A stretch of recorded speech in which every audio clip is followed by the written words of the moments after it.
phakathi kwethu uNkulunkulu wethu, the God the Father, the God the Son, the God the Holy Spirit. Mhlawumbe emakhandeni ethu simshayela izandla kakhulu egameni likaJesu.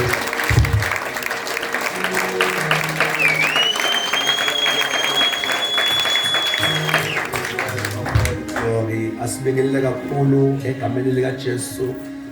From the Bishop siyabingelela, Baba Mfundisi Madonde khona phakathi kwethu siyabingelela egameni likaJesu. Mama Mfundisi uSosibo siyabingelela, abobaba bonke abakhona, abomama, abogogo, abantu abasha egameni likaJesu. Haleluya. Nabawa ehlalweni. Amen. For 3 weeks back, siqala itopic yokuthi singabantwana bakaNkulunkulu. Mhlawumbe masincedile namhlanje we close this topic. Yonke udaba lasuka from incwadi kaJohn chapter number 3, verse John 3 verse 1 yayithi bhekani uthando olungaka asiphe lona uBaba ukuthi sibize kuthiwa singabantwana bakaNkulunkulu. Lathi futhi siyibo, izwe alisazi ngoba alimazanga yena, kodwa sazi ukuthi uma ebonakaliswa thina sizofana naye. Amen. Ngibona nomfokamia greetings ngakade ngagcina. Amen. Siyazi bebonakaliswa senjani sizofana naye. Amen. So udaba lethu lonke lisuke lapho bazalwane kulelo ncwadi. Seziningi izinto esizibhekile ukuthi sa-adoptwa ngoJesu, futhi indaba yethu yokukholwa kubanga into yamanje, kodwa uNkulunkulu wayihlela umhlaba ungakasekelwa. Sikhona kodwa bazalwane. Oh amen. Last week sigcile kakhulu incwadi yase-Efesu. Can we go there? Sigcile kakhulu last week. Sase chapter 1 last week. Elalithi makabonga uyise ku chapter 1 verse 3 wayithi makabonga uyise uNkulunkulu uyise weNkosi yethu Jesu Kristu wasibusisile ezulwini ngesibusiso sakhe sakamoya, njengoba asikhetha kuye ngothando ngaphambi kokusekelwa kwezwe ukuba sibe ngcwele singabi nakusola phambi kwakhe. Wasimisela ngaphambili ukuba sibe ngabantwana kuye ngoJesu Kristu njengokuba kwaba kuhle kuye. Oh amen. I'm not there I'm just recapping ukuthi last week sasuka lapho. Oh amen. Last week I was so blessed ukuthi sibone iTrinity lapho chapter 1, ukubona ukuthi uBaba wenzeni, uBaba wasikhetha, uBaba wasimisela umhlaba ungakasekelwa, kodwa uJesu uyena wasithethelela izono zethu. Oh amen. uJesu kwaba khona izinto azenzayo, umoya ongcwele wazoba uphawu. Sikhona kodwa abazalwane. Mhlambe we will read chapter number 2 verse number 19 for today. The first scripture that we are reading with Ephesians chapter 2 verse number 19. Othi ngakho aniseyibo abafokazi nezihambi, kodwa seni mbuso munye nabangcwele. Ake sithi sesimbuso munye nabangcwele. Into engisondeze kulesi scripture bazalwane lamagama awu2 okugcina athi ningabendlu kaNkulunkulu. Amen. Angani mase nifikile eduze kwami bazalwane, le part ethi singabendlu kaNkulunkulu, malithi singabendlu bakaNkulunkulu lisenza the members of the household kaNkulunkulu. Singabomndeni kaNkulunkulu, sikhona kodwa abangcwele, singabendlu bakaNkulunkulu. Oh amen. Mhlambe to those who are taking some notes, ibandla lase-Efesu laqala uPaul. Waliqala uma ufuna ukuthola umlando walo fanele ufunde izenzo 19. Sizokhumbula abangcwele ukuthi izenzo yila khona ivangeli laliphuma khona, eliphuma khona eJerusalem, liphuma kumaJuda. Leli bizwa ngama missionary journeys kaPaul, la khona ayephuma lisabalala kubantu bezizwe. Uma ufuna ukubona ivangeli lahamba kanjani lisabalala, funda incwadi yezenzo. sikhona bazalwane, because izenzo yila khona liphuma lize lifika koKhoneliya abantu bezizwa kanjengathi abangawona amaJuda, laphuma lasabalala ivangeli, laphuma baze bathuka abapostoli ukuthi besithi into yethu thina amaJuda le, kanti lento nabezizwe babaliwe kuyo. Oh amen. Oh hallelujah. So then kwincwadi yezenzo chapter 19 there was something that is very nice there. Lokuthi uma liqala leli bandla lithi uPaul wafika kuleli dolobha lase Ephesus. Umefika ku chapter 19 wezenzo lithi wafika vele ukukhonza into eyithandwa ukusonta. Akafikanga nokukhonza, kwakuvele ukukhonza, wathiwa wa-attenda iy'nkonzo zakhona. Ume-attenda bamelana noPaul. iBhayibheli iveza ukuthi babe inhliziyo ezistubborn, ezikhulu abantu base-Efesu, bethanda ukusonta kodwa bengayifuni into kaJesu. Bethanda ukusonta kodwa ivangeli bengalifuni. Lithi iBhayibheli uPaul wakhonza nabo for 3 months, kubhalwe phansi lapho, for 3 months wakhonza nabo, so up until wabona labo bengengisabashintsha laba indlela abanenkani ngayo. Lithi iBhayibheli waqembuka uPaul la Efesu, wathola isikole seduze, wangena phakathi washumayela ivangeli for 2 years. Lithi washumayela for 2 years ehlezi Efesu, eshumayela ivangeli likaJesu, ukuthi uJesu wafa, uJesu wavuka, uJesu uyaphila. Nathi thina bezizwe sesimele ukukholwa. Amen. Sikhona kodwa bazalwane. Wayishumayela for 2 years. Thiwa la qhuma ibandla Efesu. Ngoba la incwadi yase-Efesu incwadi aseyibhala esejele. Kodwa leli bandla waliqala engekho ejele. Nikhona kodwa bazalwane.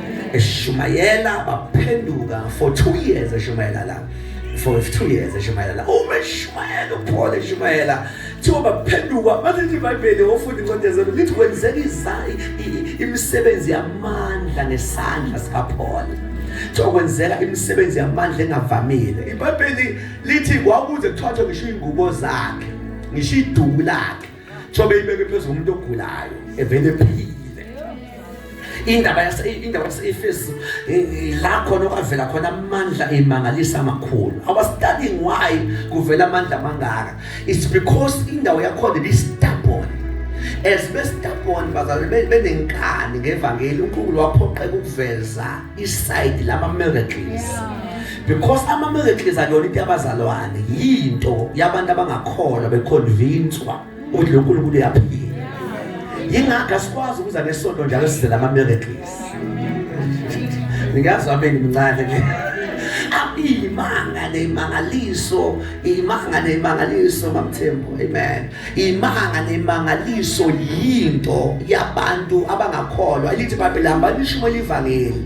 Mina ngoza ngemuva ngimangaliso uqinisile lishumayelile. Ngamagama kusho ukuthi imangaliso zizele ukuphuva ukuthi uNkulunkulu uyaphila. So ukwazi uma umuntu ukholwayo hlezi ufuna imanga nje, ama-miracles njalo ama-miracles abo abantu phansi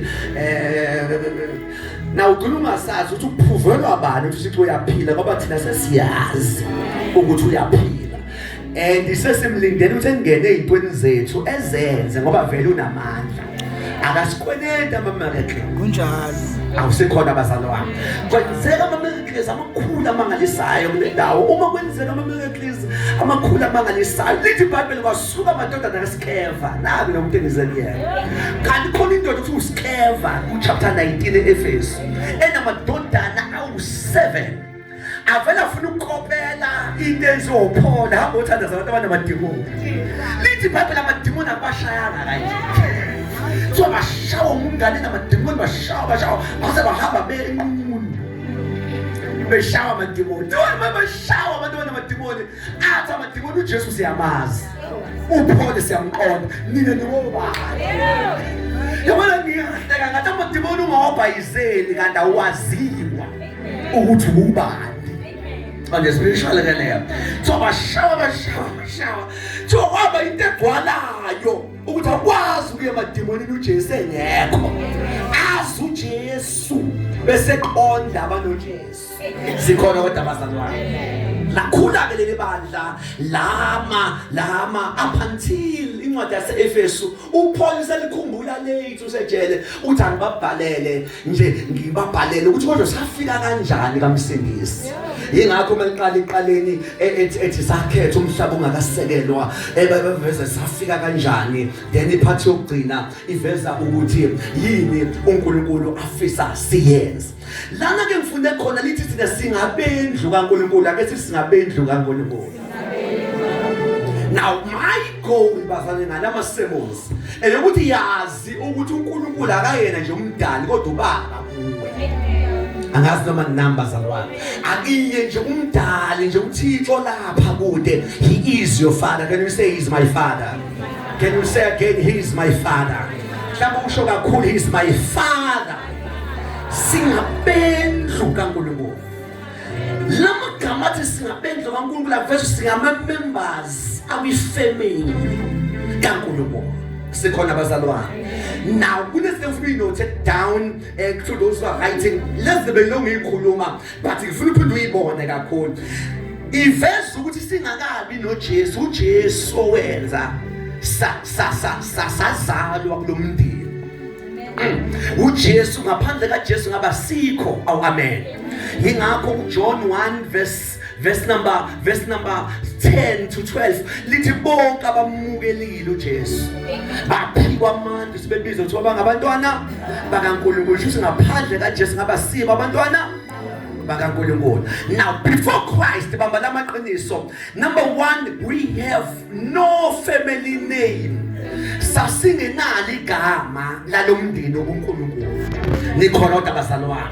Uma sasingenalo igama lomndeni kaNkulunkulu sho sasingenama right. Sasingenama malungelo sasingabantu nje. Amen. Sikhona bazalwane. We have no family name, we have no right, but number 3, we have no access.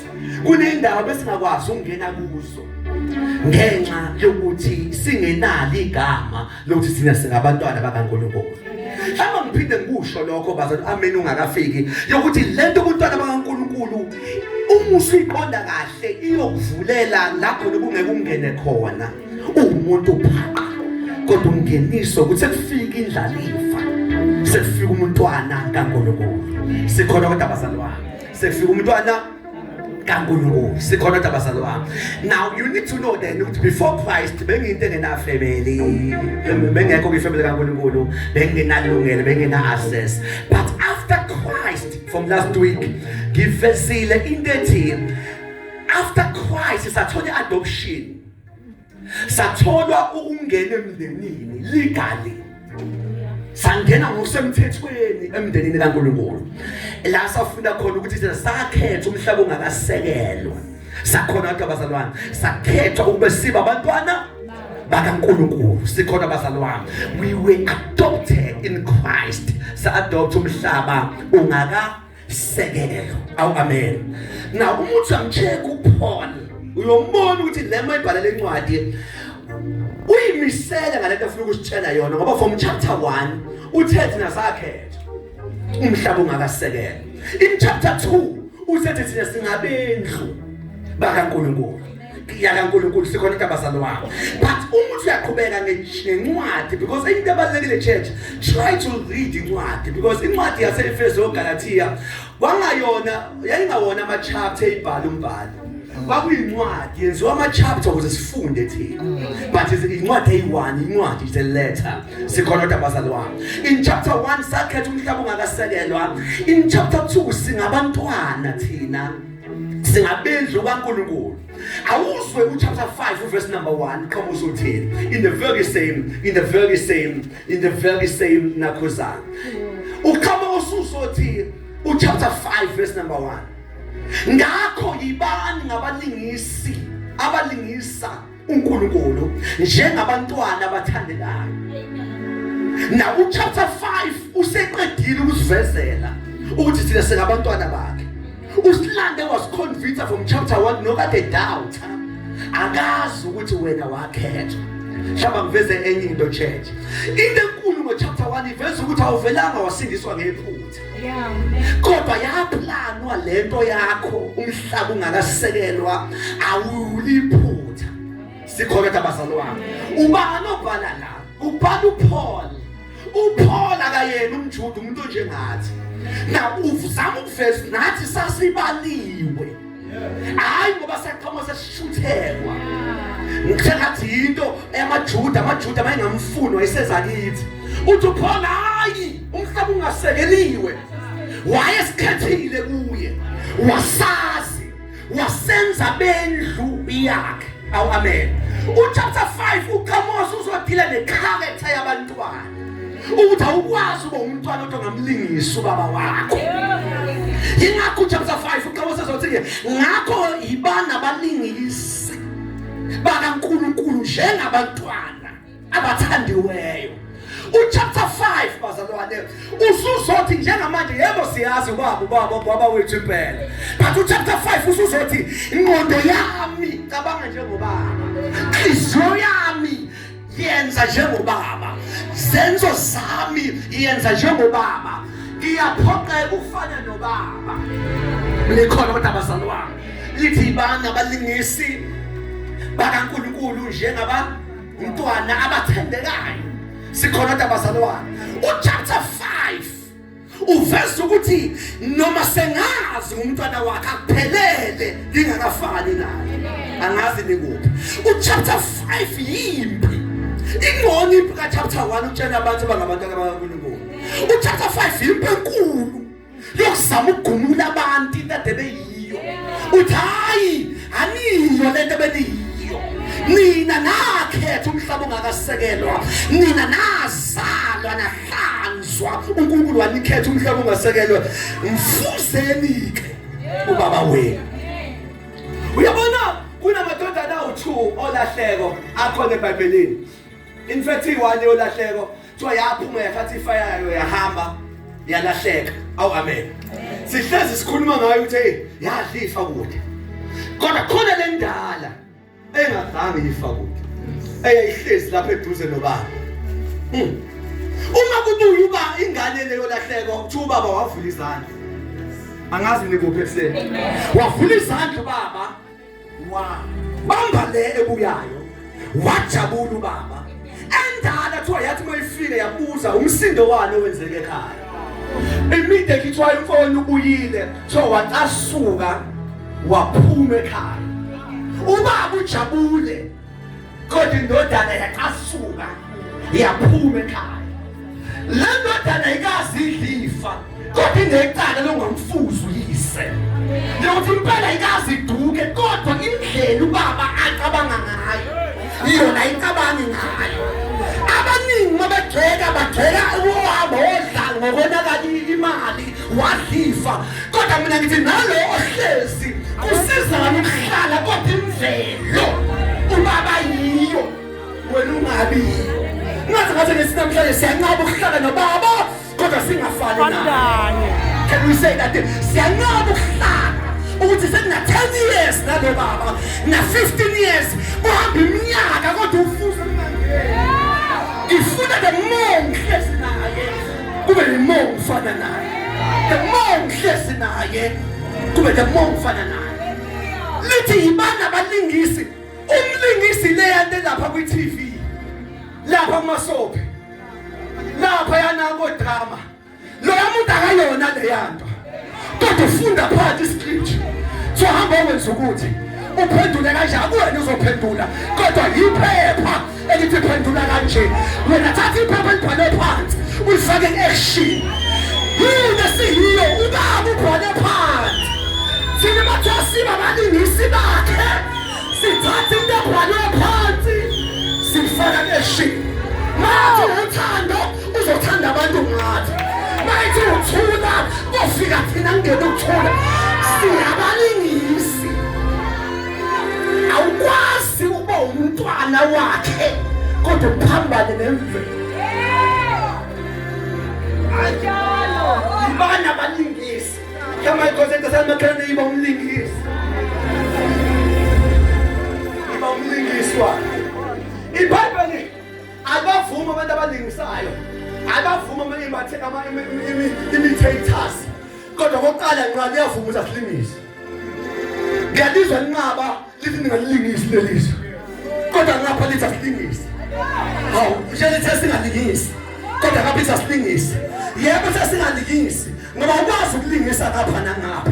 Do you know ukuthi umuntu maselingisa into eba umlingisi eyisigebengu nomhlangano naye emoya uvela ucabanga uJesu uthi uJesu Mabaso awupha abantu kanti uzalwane ngoba usuxoxa naye ethaya mina loya yami but umuntu ikhabetha yakho uhamba nayo uyayambatha egcina seyiyo kadenge yiyo asilingise size sibe yiyo siyambathe lento le ubaba yiyo obathi ubaba akabonakali kodwa abantwana bakhe bayabonakala akangimemezele ezweni lakithi eRichmond uzobonakala KZN noma engabonakali ngoba uney'ngane zakhe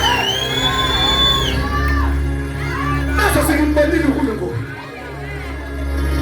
eswama kwenzeka zonke izinto noma izwe liphithizela ungalingisa abantu nama-politician kanti ucheck ubaba ngabe wenza njani ubaba ufikile mase usengizolingisa ubaba hayi abenhlangano yami yepolitiki hayi abanye mina ngumlingisi kaNkulunkulu ngoba ngumntwana I think kubuhlungu ungabi namntwana kodwa I think kakhulu kubuhlungu ukuba nomntwana kodwa ungayiboni kuyena angazi ngithulele ngenkonzo I think it's painful ungabi nayo umntwana but I think it's too painful ukuthi umntwana ube naye kodwa uthi uyale yena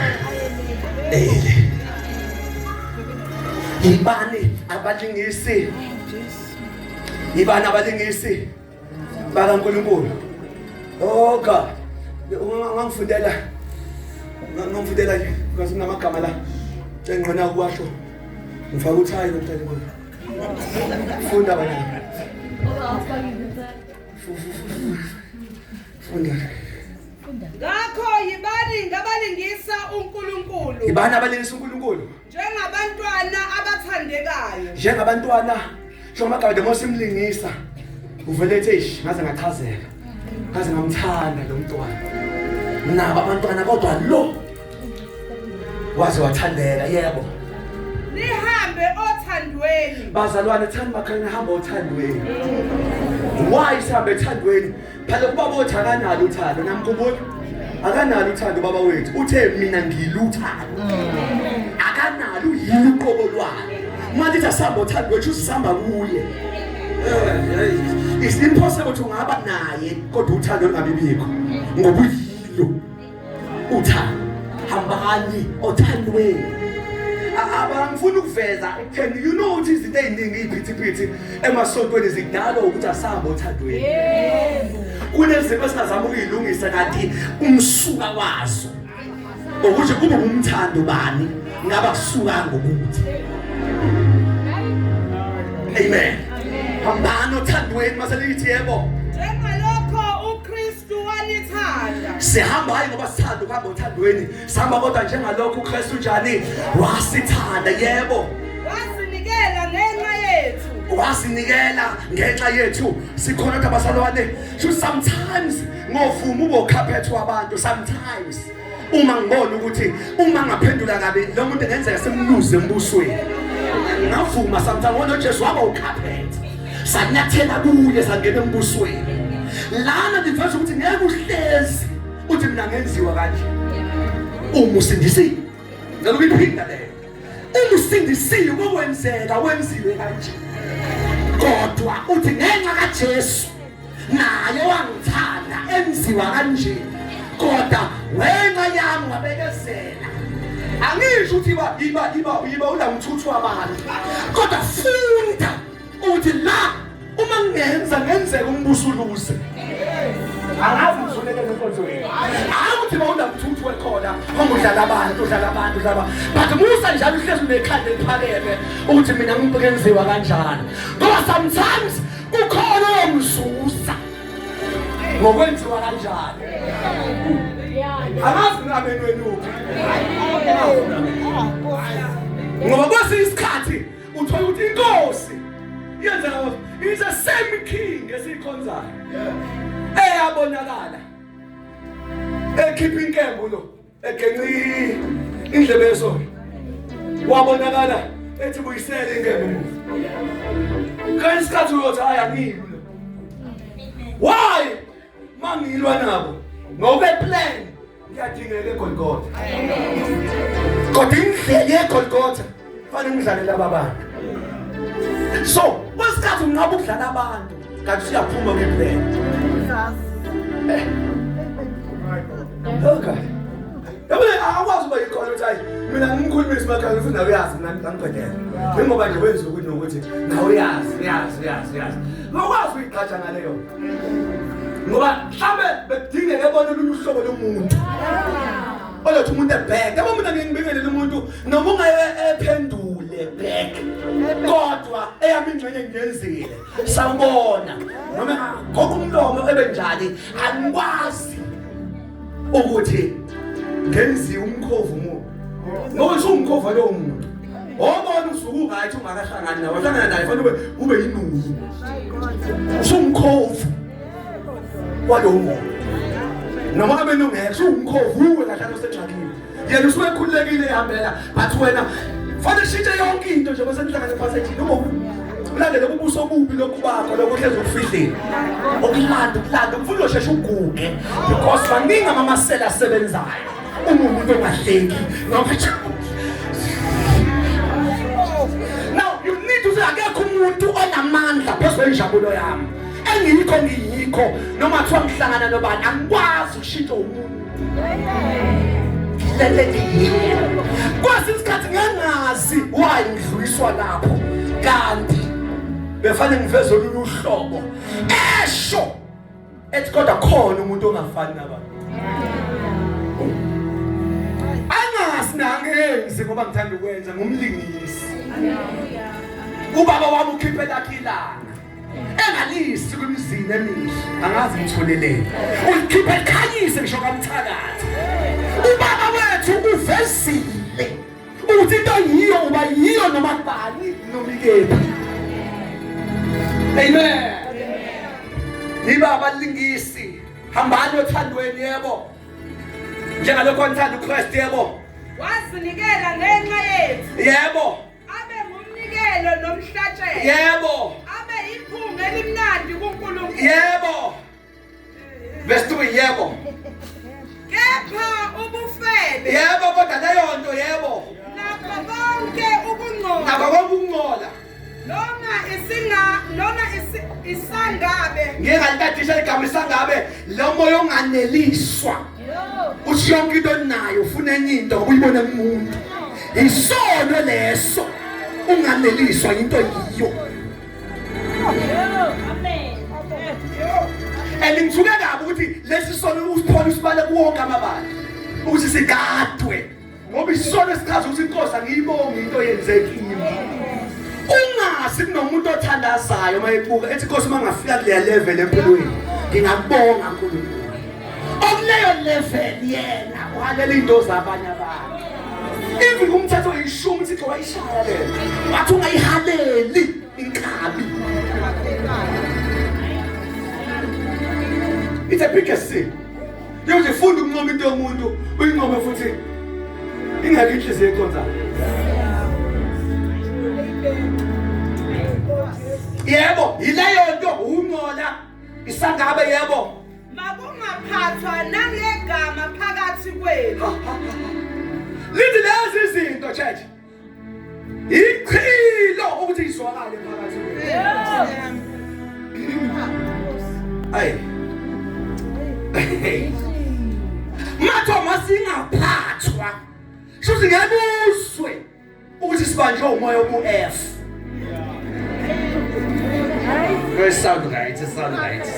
it sound right ngebuzwe ukuthi sibanjwe umoya obu-F ngebuzwe sibanjwe umoya ongcola ukungcola is something esuke yihlazo igama eliqoqa izona eziningi njengoba ungqingili uthi ukungcola akiso nje isono ukuthi umuntu ethanda ukulibala ukungcola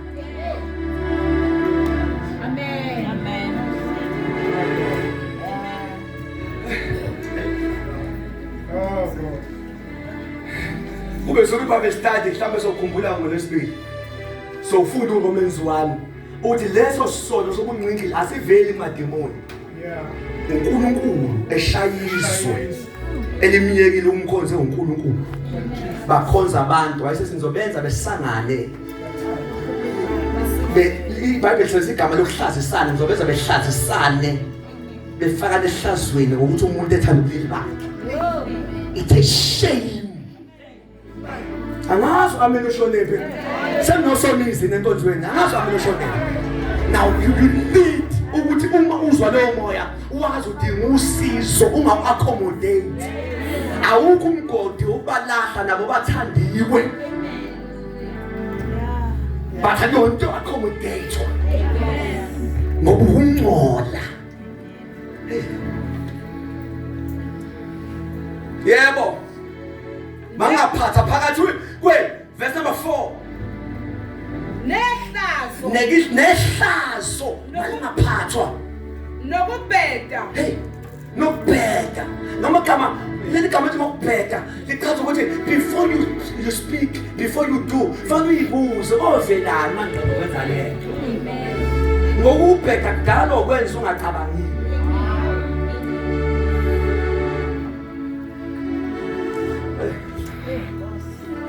sana ungabhedi makhelwane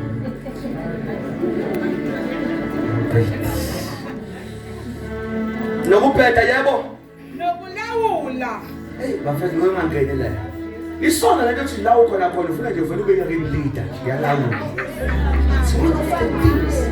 yokuthi kade ngicabanga nje ngithuke ngithi mina kuyingozi ukuthi ungabibikho la khona uma usatshwa ungabikho nawe la usaba khona ingxaki enkulu yokuthi ngabibikho indawo nawe okhothama kuyo kodwa ugcina ngokukhothanyela because engingxaki enkulu ukuthi vele uyabona uma sebhede ebhedile ngabe ubhede emshadweni ngabe ubhede emphi ngabe ubhede empilweni vele kubuzwe into eyi-1 ubani abuzwayo uzomndeni ethi akekho aze akekho yabona wobona usengxakini makuthiwa alifakwa nje akekho nje umuntu nje yazi abanye basatshwa nabafundisi abanye basatshwa nabafundisi hayi ngezwa incebo sikhuluma nayo sikhulumela ilevel yokuncela bese manje komuzakala hathi hey awona umzakala noma ngikhuluma naye ngikhetha amagama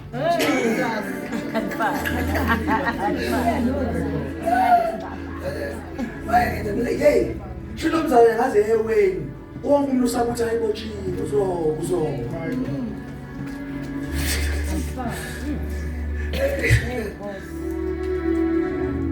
Amen.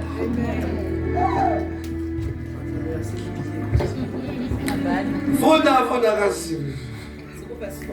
Besifona ihlazo nokubheda nokulawula yebo. Okuyizinto ezingafanele yebo. Kepha kunalokho makube ngukubonga. Into efanele igcwale kini is worship, is a praise, ukubonga. Into efanele yaziwe izindebe zenu amazwi okubonga. Verse number 5. Ngokuba yazini lokhu nikuqonda ukuthi akukho yes akukho leyo nto yebo noma ongcolileyo yebo noma onesangabe yebo ongakhonza izithombe okhonza izithombe yebo onefa embusweni kaKristu shuthi lezi zinto uphola ikhahlelayo zikuphucifa kanti chapter 1 uthe wena wakhetha umhlaba ongakasele luyindlalifa kodwa lezi zinto vele zisula igama lakho ebundlalifeni amen hallelujah ukuhamba alright uqedele ekhaya ntombi le Romans chapter 8. Let us close this thing.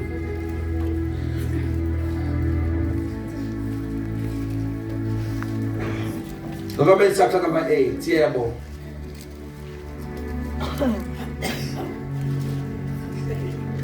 Verse number 29.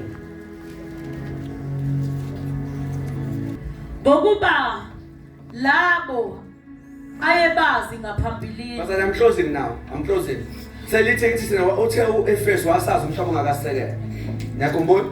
Selithi laba baze ngaphambili, yebo. Wabamisa ngaphambili. Futhi wabamisa ngaphambili. Bafane nesimo sendodana yakhe. Wakusetha ukuthi ufuna befane ngqo. Amen. Abafethu ngithandazana ngempela nje. Wababisa ngaphambili. Befane nesimo sendodana. Yeah. Shuthi ulindele bayibona laba abamise ngaphambili vele bona indodana yakhe. Ukuze yona ibe yizibulo phakathi kwabazalwane. Wena phethe amaBhayibheli ungaliphambanisi igama ke lokuzibulo nobudlalifa. Ukuthi uJesu uyizibulo limenza ifirstborn. Kodwa ubudlalifa yithi indlalifa kanye naye. In verse number 17 walencwadi sizindlalifa kanye naye kodwa phela ngeke sibe izindlalifa ingabibikho ifirstborn. Yena uyizibulo. We firstborn. Sikhona abazalwane. My God. Phakathi kwabazalwane abaningi. Labo abamisile ngaphambi. Bazalwane uverse 8 unezinto eziwu4 ozoyiaddress engizolibuka eduze. Uma kwenzeka mhlawumbe uyidwebele. Ngivela suzu uverse 8. Labo abamisile ngaphambili. Laba abamisa ngaphambili ukuthi bayosindiswa. Ubabizile futhi. Uphinde wababisa. Shuthi akagcinanga ukuhlele bamisa hayi banokhona. Uphinde wenza indlela ukubabisa. Yebo. Laba babizile.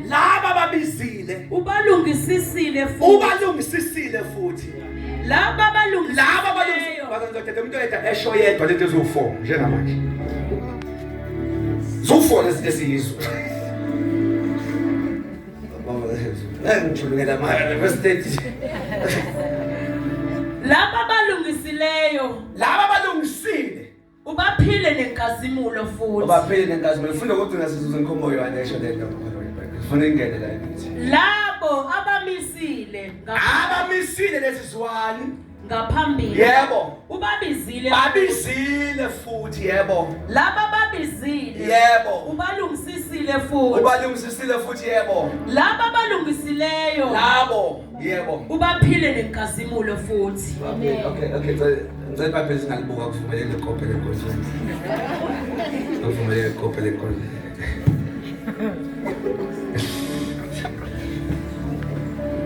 Avumeleke ikophe lenkonzo.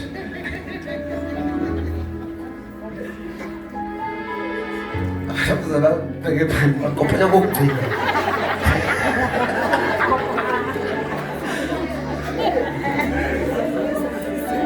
Kokumnikelo. Vala zo4 senzo yani. I want you to welcome me guys. Yes, let us zo4 senzo one konjo.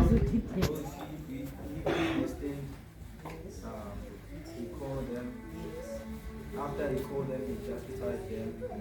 After he justified them, he glorified.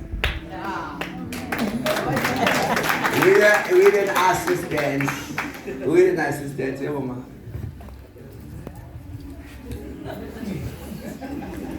Oh, you said one little of.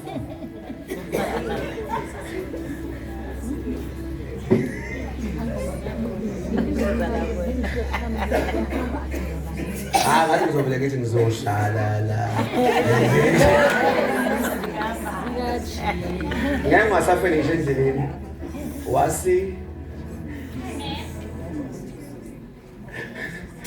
akagcinanga ukusimisa babese sibizi. Semafika kuyena sifika singcolile basilungise. Sesasilungile wasipha inkazi. Asisho ukugcina church ayokwenza uclose la. Labo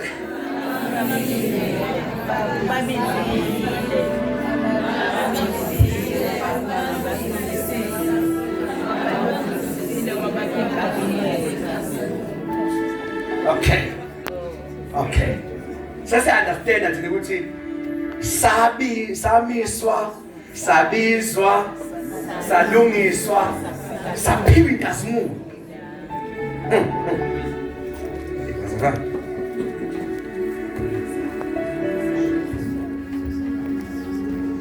on keyboard. I'm closing 2 minutes, church. Misile wasibiza wasilungisa wasibingazimu misile shuthi wahlela ngathi usimisile shuthi wahlela ezwa isimisile uthi ubani nobani nomndeni othize uyokhona wabe senjani wasesibiza semasifika kuye alisho ukuthi wasilungisisisa indlela silungise ngayo usilungisisisa. But number 4 wabe senjani yini ongayikhumbula ngenkazimulo ngomuntu oqala. Number 1, inkazimulo uNkulunkulu uqobolwayo. Inkazimulo isimo sakhe. Inkazimulo into ayiyo. Futhi wasimisa, wasibiza, wasilungisa, wayisipha inkazimulo futhi sinikeza aim yakhe ukuthi sifane naye ngqo. Manje usipha inkazimulo, futhi usipha yena. Lokuthi ufuna makubukwa yena kubukwa thina ungabonakali mehluko. Singiyathandaza church. uPaul uthi wasimisa, wasibiza, wasilungisisisa, wabe sesipha inkazimulo. Mfundisi badala ngidiscover ukuthi inqwaba ibambeke kilo part 2. Lo 2 oqala uyashesha ukuthi umuntu ekona ukuthi hayi vele inkosi yayihlelile. Ayinkosi ingibizile ngaphenduka. But ku number 3 vele ube ne stop esikhulu sokulungisisiswa. Kanti ungalungisisekile uvimba number 4. Ukuthi ekuphe alisho ukuthi uyasikhazimulisa. Lithi uyasipha. It's like i-reward nenkokhelo lokulungiswa uvele hayi ungasithatha isembatho sakho njengoba ngibathi inkazimulo lifane nanti ijazi lenkazimulo sikhona abantu abazalwane usimisile wasibiza wasilungisisisa. One more time, church. Usimisile, wasibiza, wasilungisisisa, wasipha inkazimulo. Ufuna sivalela wasipha inkazimulo. Uverse 8. Ngicela ndodakazi, usafundile, noma ubale ufundile. Ungifundele u31 khona igama elizokuthusa. Kade sebashimani siphambanisa leli verse. Kanti lisuka kulento esiqedwe ukuyifunda. Awufunda amagama okuqala o2 athi Verse 31. Sesiyakuthini ngalokhu na? uNkulunkulu emingakini. Leli verse bethanda ukulikhuluma. Sikhuluma kubantu ngoba beseyinkingi sithi uNkulunkulu mayime ngakithi. Ubani ongamelana ahlangene nezimpi. uPaul uqeda ukubuka lesi simanga esingaka. Uthi lesamiswa. Singiyathandaza bafethu. Oh yeah. Samiswa, sabizwa, salungisisiswa. Siyathini ngalento ngalo. Kodwa ke isilakuthi uPaul lenzinzima kimi. Kodwa uma mengakimi. Ngizoba yilento le athe ngizoba yiyo. Ngizokwazi uzokwangimisa, ngizokwangibisa, ngisazolunga mina. Ngisazoyimphatha inkazimulo. Noma imveli kanqaba kodwa uma yena mengakimi. Mina ngangiyisho inkazimulo ngayimbathana. That's where ubona ubungozi bokuthatha ivesi elilodwa ushumele ngalo. Kanti likhiphe emqondweni wami. Lokho siyathini umbhali uqeda ukubuka indaba engaka. Hayibo, angifanele ngaphenduka kushaya unyaza endleleni. Wangimisa. Wangibiza. Wangilungisisisa ngisigebene esikhulu ngibulala amakhono. Sengibona sengibathisa inkazimulo. Hayi ukuPaul enze lento ngothini ngento engaka. Kodwa mangigcina uNkulunkulu emile ngakimi. Uthakekho ngamelana. Haleluya. Ngenye isande sokhuluma into so5. Eyimelene nokuthi ufike kwi-level yenkazimulo. But I'm closing now. But zonke lezo zinto umeme ngabuwe angeke zimelane nawe. Siyaya kwi-level yenkazimulo yokuthi mayibuka akayibone thina. Masibuka eyibone yena.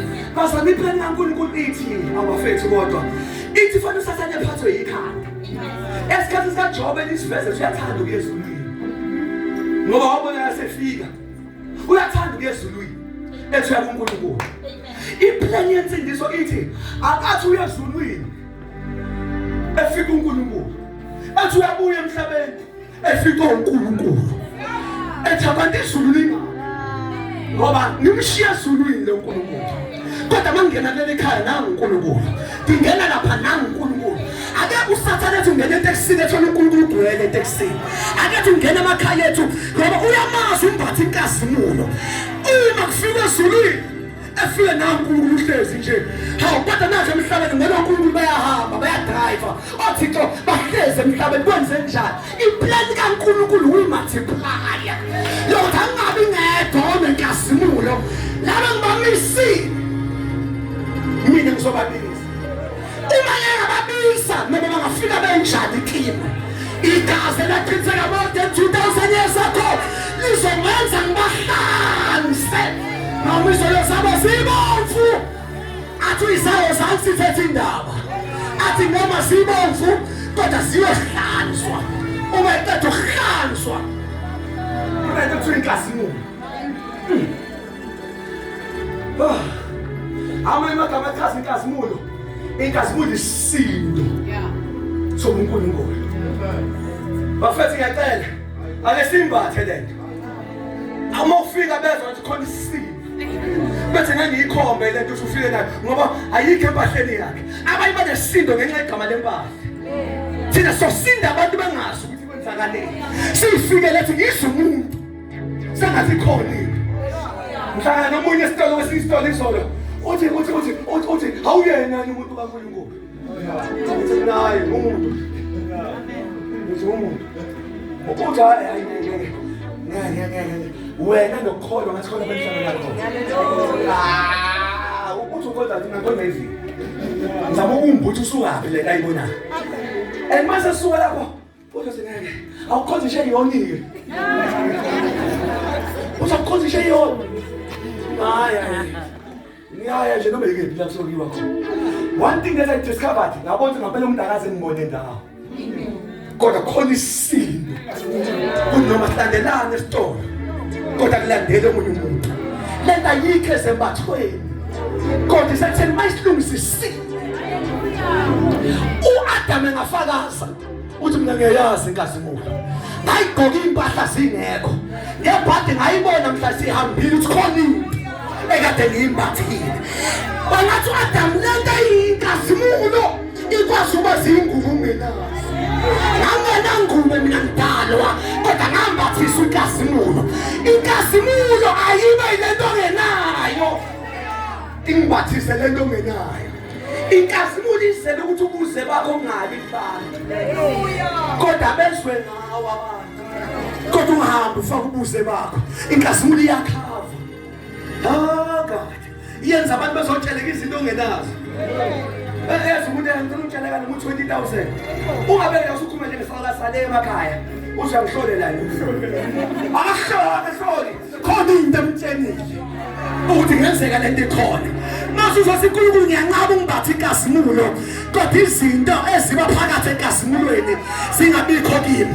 Ngifisa yonke into abazoza beyenza nginayo. Befike futhi ngempela.